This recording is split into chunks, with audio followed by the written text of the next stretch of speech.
ఎన్నో ఏళ్ల సాంప్రదాయాన్ని మరవకుండా ఆచారాలను ఇప్పటికీ పాటిస్తున్నామని గిరిజన సంఘాల నాయకులు అన్నారు. అక్కన్నపేట మండలం కేప్టెన్ తండాలో గిరిజన ఆరాధ్య దైవమైన శ్రీ సంతు సేవల జయంతి వేడుకలు ధరావత్ తిరుపతి నాయక్ ఆధ్వర్యంలో ఘనంగా నిర్వహించారు.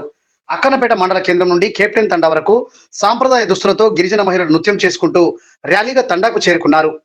తెలంగాణ జాగృతి వర్కింగ్ ప్రెసిడెంట్ రూప్ సింగ్, సిఐ భానుతు కాశీరాం నాయక్ ను మహిళలు ఘనంగా స్వాగతం పలికారు. మహిళలు నెత్తిన నీల బిందెలు పెట్టుకుని సాంప్రదాయ దుస్తులతో నృత్యాలు చేసుకుంటూ ర్యాలీగా సభస్థలానికి చేరుకున్నారు. అనంతరం సేవల చిత్రపటానికి పూలమాల వేసి ప్రత్యేక పూజలు నిర్వహించి యోగు బండారి కార్యక్రమం నిర్వహించారు. కొబ్బరికాయలు కొట్టి మొక్కులు చెల్లించుకున్నారు. పాడి పంటలు పిల్లా జిల్లా గొడ్డు గోదా బాగుండాలని ఆ దేవుని ప్రార్థించినట్లు గిరిజనులు తెలిపారు. ఏళ్ల సాంప్రదాయాన్ని మరవకుండా ఆరాధ్య దైవమైన సంతూ సేవల జయంతి వేడుకలు జరుపుకోవడం చాలా సంతోషంగా ఉందని అన్నారు. ముఖ్య అతిథులుగా పాల్గొన్న పలువురికి తిరుపతి నాయక్ ఘనంగా సన్మానం చేశారు.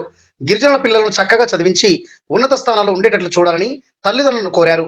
ఈ కార్యక్రమంలో మాజీ single window chairman Bolisetti Shivayya, Husnabad నియోజకవర్గ ఆత్మ చైర్మన్ జంగపల్లి ఐలయ్య, గిరిజన నాయకులు రమేష్ నాయక్, కిషన్ నాయక్, భిక్షపతి నాయక్, జవహర్ల నాయక్, శ్రీనివాస్ నాయక్, రాజు నాయక్, మోహన్ నాయక్, గిరిజన పెద్దలు, మహిళలు తదితరులు పాల్గొన్నారు.